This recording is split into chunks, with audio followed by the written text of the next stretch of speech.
Balancing. तो balancing में सबसे पहला जो रूल है वो ये है कि तुम कोई भी नंबर यहाँ नहीं लिखोगे, यहाँ नहीं लिखोगे, यहाँ नहीं लिखोगे। क्यों? क्योंकि वो फॉर्मूला बदल देगा। तुम्हें जो भी नंबर लिखना है वो यहाँ लिखना है।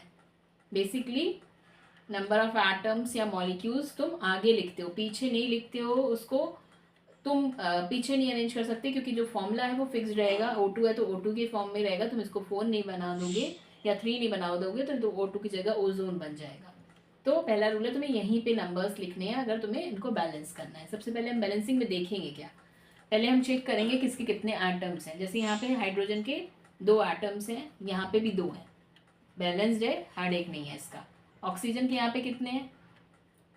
2 एटम्स हैं, यहाँ पे एक ही है। अब ये है अनबैलेंस्ड। अब इसको बैलेंस करना है तो आप यहाँ पे 2 नहीं लिख सकते, मैंने पहले ही बता दिया, नहीं तो ये फॉर्मूला ही चेंज हो जाएगा और ये H2O2 बन जाएगा, जबकि हमारा ये H2O है। तो H2O2 नहीं बना सकते हम। अब हम क्या करेंगे, अगर हम वहाँ नहीं लिख सकते तो हम यहाँ लिखेंगे। और ये जो हम आगे लिख रहे हैं ये इन दोनों को ही रिप्रेजेंट कर रहा है। ये 2 इन दोनों के लिए यूज होगा, यानी 2 2 ज़ा 4। हाइड्रोजन के यहाँ पे 4 एटम्स हो गए और ऑक्सीजन के 2 हो गए। तो अब ऑक्सीजन तुम्हारा बैलेंस हो गया, लेकिन हाइड्रोजन गड़बड़ा गया। अब भाई गड़बड़ा गया है तो इस साइड 4 है, इधर 2 है, तो इधर भी तुम्हें बैलेंस करना पड़ेगा।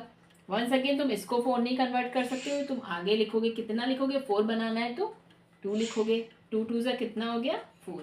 तो 4 हाइड्रोजन के हो गए, यहाँ पे 2 ऑक्सीजन के हो गए एटम्स, और यहाँ पे सेम 4 हाइड्रोजन के और 2 ऑक्सीजन के। तो ये हो गए रिएक्शन बैलेंस। क्लियर?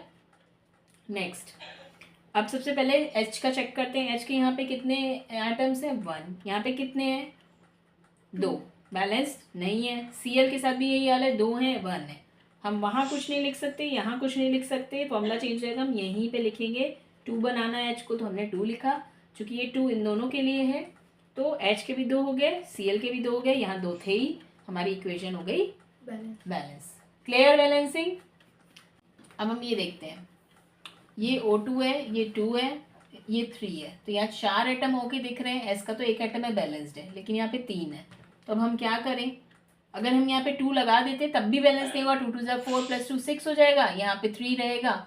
अगर हम यहाँ 2 लगा देंगे तो ये 6 हो जाएगा, लेकिन S भी 2 हो जाएगा, तो मामला गड़बड़ा जाएगा। अच्छा, यहाँ 2 लगा के देखो। अब ये S हो गया 2, S 2 हो गया, O तुम्हारा 4 हो गया, और यहाँ पे 2, यानी O 6 हो गया, और यहाँ पे 3 है। यहाँ पे अगर 2 लगा दें तो O कितना हो गया? 6। 2 3 ज़ा 6, S कितना हो गया? 2।